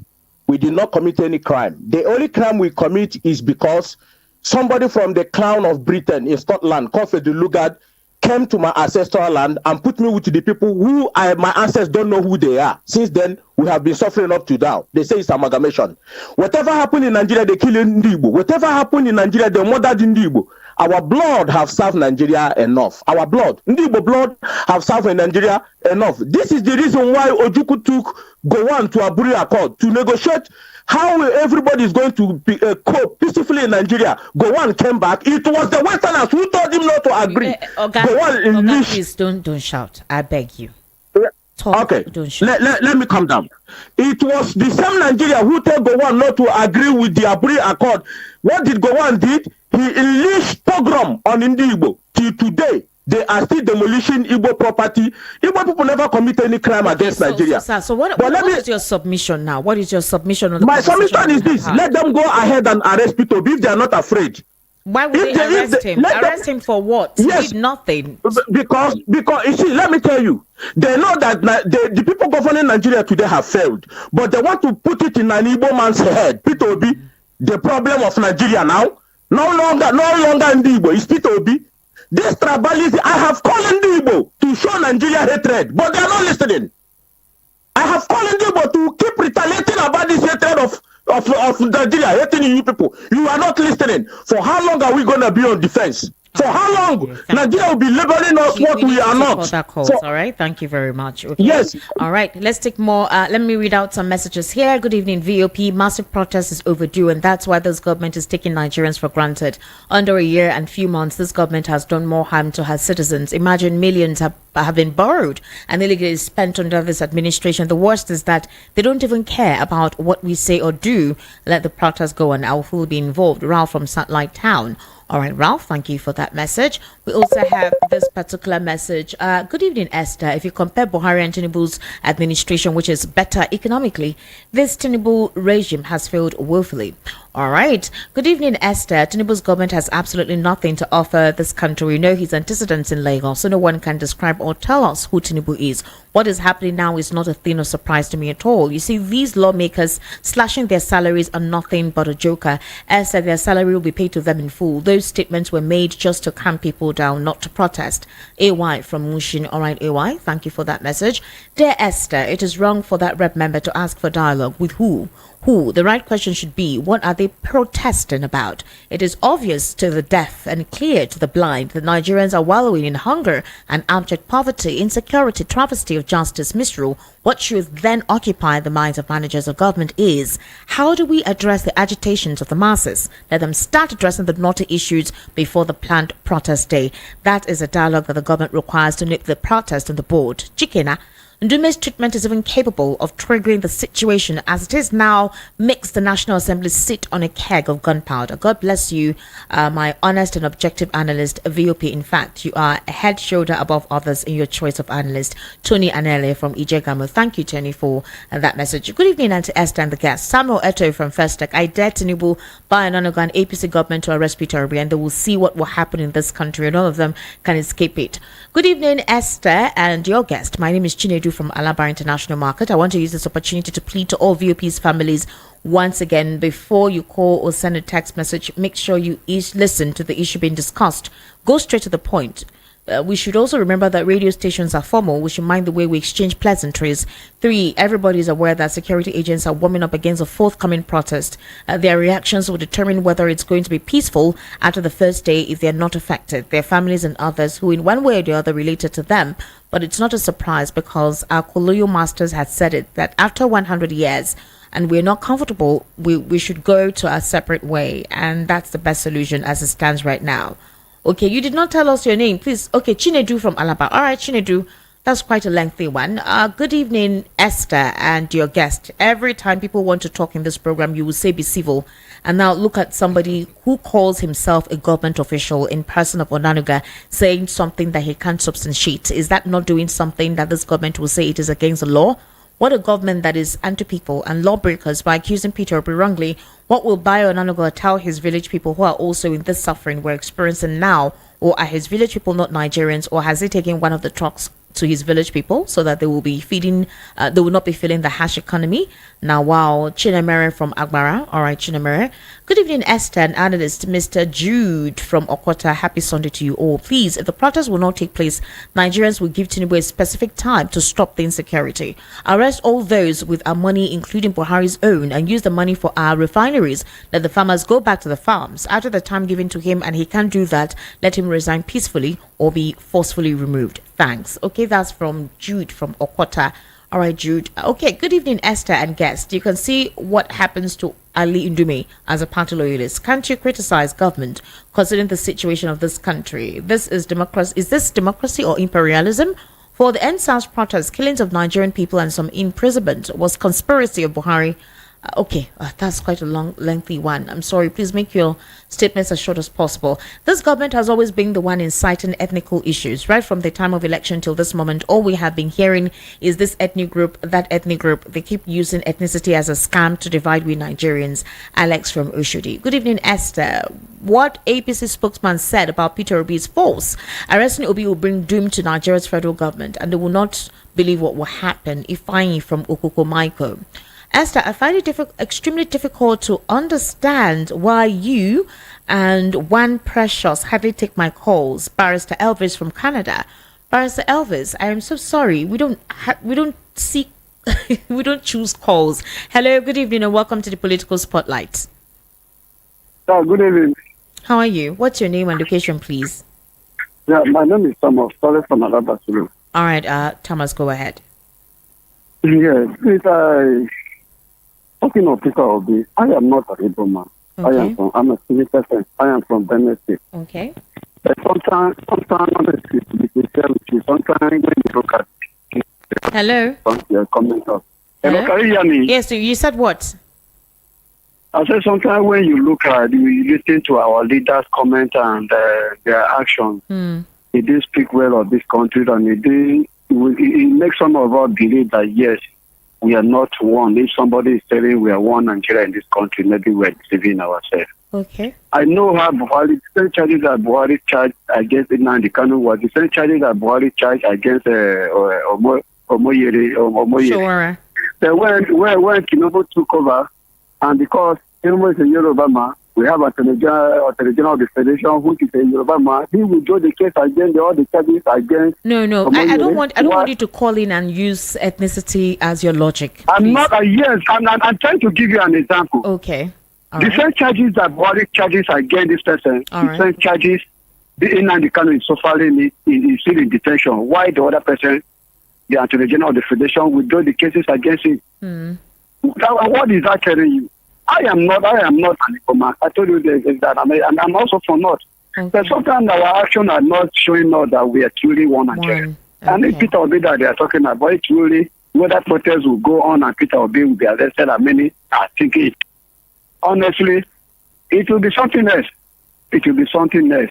It will be something else. Thank you. Nobody will fall down and watch that to happen. I think we didn't pay for anything bad in this country. But if that should happen, some people that already when Jonathan proposed the removal of subsidy in 2012, just to propose when Okonjo-Iweala announced the proposal, we know how Occupy Nigeria was all over Southwest, Center here, Occupy Nigeria here in Lagos. These same people that say there was nothing like called subsidy. These are the people that come to them and tell you that they remove subsidy. All right. Okay. Thank you. So they don't want to. When they were protected. 0700 903 903 903. That's the number to call. 0700 903 903 903. That's the number to call. Hello. Good evening. Welcome to the Political Spotlight. Good evening, sir. Good evening. How are you? Fine, my dear. I'm Nemeka from Ejigo. Okay. Nemeka, yeah, my greeting to your guest. Good evening, sir. Esther. Sir? You know what I have this night?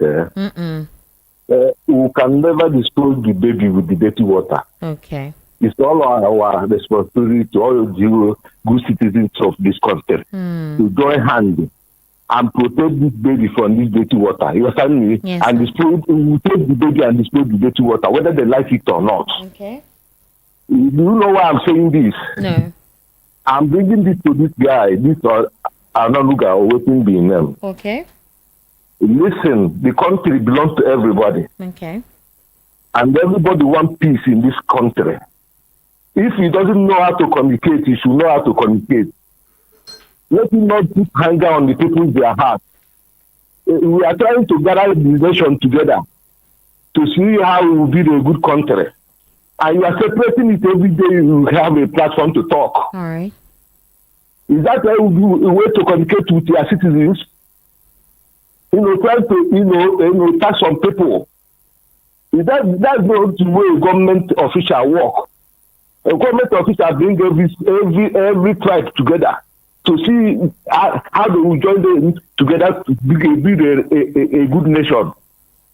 I'm not in it with this man. Let me tell you one thing. Mouth to say let's cut off the head. Forgetting that it's part of the head. That whenever the head goes down, that mouth is included. And number two, they are having two objects in their hand. Listen, Miss Madam Esther, they are having two objects in their hand always. Dynamite and a lighter. Always they are bringing it together, threatening the citizens. One day it will blow on their hand. Let's be honest. All right, God bless you, my dear. Thank you so much for calling in. 0700 903 903 903. That's the number to call. And the WhatsApp number is 0817 1756 338. This message here says Yoruba's love Peter Obi, reason why he won in Lagos and defeated the strong man of Lagos politics right in his backyard. So Bayo Onanuga is on his own. Also, South Southerners too love Peter Obi, reason why the Obedient Group took over Edo, Port Harcourt, and other notable states. North Central also stood still for Peter Obi in Abuja, Nasarawa, Benue, and others. You did not tell me your name, all right? Okay. Hello, welcome to the Political Spotlight. How are you today? Hi, Esther, this is you calling back. Can I say something very clearly, please? We need to take all the calls, okay? Esther, please. You see, the reason why this station is called VOC is for minute. Please, just talk. You have a minute. Esther, talk. There is conspiracy against my people since the creation of Nigeria. We have seen it happen before. My people were murdered, and we are watching it happening again. And you say we shouldn't speak up. We watch an atrocity happen against Ndibo. And he's repeating himself. They lay allegation for what we did not commit, and we watch it repeating. When somebody call here to say something, you tell him, "Oh, don't use tribalism." While you watching the tribalism on social, have you been on X? Are you not? Are you not on social media? I am on X. To see what is happening. I see the conversations. Please, I see that. People like me, we never allow what happened to my people to repeat itself. Instead of that, Nigeria will burn to ashes. Instead of Hello, good evening. Welcome to the Political Spotlight. And Nigeria will not burn to ashes in Jesus' name. We are not promoting that kind of conversation on this platform. And we're not trying to heat up the polity. We're talking about the facts and we're trying to see how it can be resolved. Hello, welcome to the Political Spotlight. Hello, good evening. Good evening, thank you. How are you? My name is Timothy Peter. All right. I'm a friend.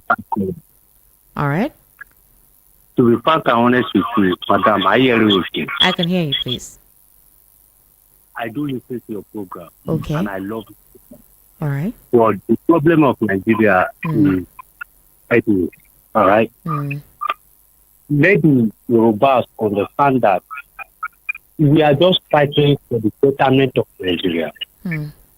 Not that we are talking about if things are good, we are not going to call and talk, you understand? Yes. But things are not good. Bayo Ononiga is just talking based on because he is a Yoruba and we want to stand against the Igbos, and maybe that is not what we need. If things are good, we're not going to stand and be crying for Nigeria. Every day I do listen to your program. People are calling, they are crying. What is the way forward? All right. Thank you. 85% of Nigerians are suffering. Are you getting me? Yes, I'm getting you. So everybody knows that everybody is hungry, is suffering. Let's just do things right. All right. Thank you. Thank you so much. 0700 903 903 903. That's the number to call. 0700 903 903 903. Hello. Welcome to the Political Spotlight. Name and location, please. Kindly turn down the volume of your device, please. All right. Go ahead, please. Good evening, Madam Esther. Good evening, ma. Good evening. Good evening. My name is Madam Eunice, calling from Agege. All right, Madam Eunice, welcome to the program. Go On the ahead, matter please. of Ononuga just want to use Peter Obi name to suppress people that want to come out. We want to use Peter Obi to put fear on people's mind, not to come out to speak the situation of this country. Is he happy as the country is like this? Is it because he's gaining everything from the government? Not paying rent, not paying for food, not paying for anything. That is why he don't want to speak truth. Calling the president, this is what is happening. Even my own village people, they are suffering. He could not even say so. The next thing now, you have to bring Mr. Obi inside the matter of protest. What does that one got to do with Mr. Obi? I don't know why this man just want to put Obi matter inside this matter. Obi is not a president. Thank you. Even the time the president took over the mantle, Obi did not organize any protest. He was telling everybody to calm down. But now, why is this man now want to rope Obi now? All right. Because Nigerians are crying. Is this Obi that puts hunger into this nation? Thank you so much. Thank you so much. Let me read some messages. Why is Bayo Ononiga trying to cause ethnic crisis in this country? Peter Obi is a very peaceful man, but due to that natural hatred against Igbos, they're now saying he's planning protests. Tinubu is Esther, if you know that you won't allow people to talk, don't put up this show. We're not one in this country. Let's not deceive ourselves. Senator from Isolo, Senator, we're guided by codes, all right? You can't call in and just talk anyhow. It's just like how Bayo Ononiga said what he said on X. You can't make some statements, okay? If you want us to continue running so that they will not shut us down, we have to be careful. All right, okay. So, good evening. I'm an Igbo man, and the way my Igbo brothers are taking it is too far. Yes, I understand the marginalization, but we should understand that the man saying bad about Igbo is being paid to do that because it's his work. Kenechukwu from Festac. All right, Kenechukwu. Okay, hello. Good evening. Welcome to the Political Spotlight. Name and location, please. Hello. Good evening. How are you? Hello. Can you hear me? Esther, can you hear me? Good evening. Yes, good evening. Name and location, please. You have a minute. All right. My name is Stitches. Coming from Ogba. All right, Stitches. Go ahead. Thank you. Esther, see, what is really getting me furious is the fact that these people's statement can be read to us. All the nonsense that Ononuga said is on X, and it has been read here from your mouth. Now, for somebody to react to that nonsense that the guy says is a problem. But aside that one, fine, they are regulating the media, but let them know that the things, I'm not Igbo, but let them know that the things they are making us not to talk, that you are keeping inside, somebody that you are beating and say should not cry, the day that person will cry. So whatever they are saying, you shouldn't say. Don't even say anything, shut up. They will shock. One day, Nigerians will shock them. They will shock them. But you say, I'm not going to talk. My plan with this, then I will do what I want to do that you have not been wanting me to tell you. I'm so pissed off with the thing that guy is saying. All of them, let me know if you go on. I just want to let you know that I am angry. I hate this, all of them. I hate them. I hate all of them. All right, thank you. Please don't be furious, all right? You can't keep hate within you. Hello, evening. Welcome to the Political Spotlight. How are you? I'm fine. How are you? I am fine. All right, you have a minute. Please go ahead. Yes. One of my suggestion is about the statement from like an another is the Nigerians should wake up and understand who is their common enemy. All right. Understand who is our common enemy who has decided to destroy this country. It's not P2B. It's these other people on the other side inciting ethnic violence, making us to hate one another, for Yoruba to see an Igbo man as an enemy, also see an Igbo man as an enemy. We are not Igbo. We are not enemies. I'm an Igbo man. I don't see a Yoruba man as my enemy. I don't see Hausa as my enemy. But I see those politicians as the real enemy. That Nigerians need to wake up, sit up, and drive these people into forests. The same way they decided to push us out of Nigeria, to push us into forests. It is high time our people wake up and fight this common enemy once and for all. Thank you so much. All right, thank you. Good evening, VAP. And as much as we sympathize with our brothers, the Igbos, well, let the man from Sierra Leone come back to Nigeria. Let's defend the country by extension, the Igbos by Odaba. All right, thank you so much for that. This is Michael from Sierra Leone. Hello, Esther. Please tell C2 to not make this radio station to go down. I don't have another radio station. I swear, if I don't listen to VOP, I feel depressed. I'm an Igbo, and this radio station is more important to me than food. This is Michael from Sierra. Thank you, Michael. C2, please, I beg you, don't let them shut us down. Oh God, this Dio, your message is long. Good evening, crew. I don't know why this government hates protests. I rather send admirals, police, and army to intimidate the people and for them not to protest it. Is this not a violation of human rights?